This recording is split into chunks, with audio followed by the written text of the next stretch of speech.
Hello guys, we are back at the dashboard and today we are going to learn how to post jobs. So let's click on add job. I can assign the job title as Unity developer. Let me paste the job description.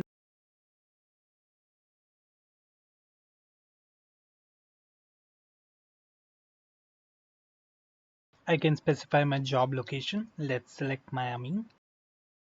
Here I get a multi-select to choose all kind of candidates, whether they are freelancer, full-time or remote.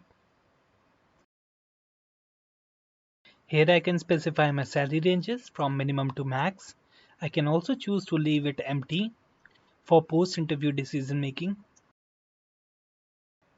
I can specify desired location and desired tag for the job search.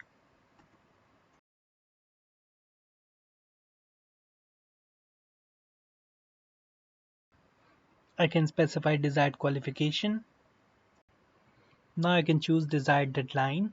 After that, system will not receive applications. Now I can specify a logo for my job. I can also choose the category as development since it's a developer position. Now we can click on save and preview. Our job is now ready to submit. We can still choose to edit the job or we can submit our job. Job submitted successfully. Your listing will be visible once approved.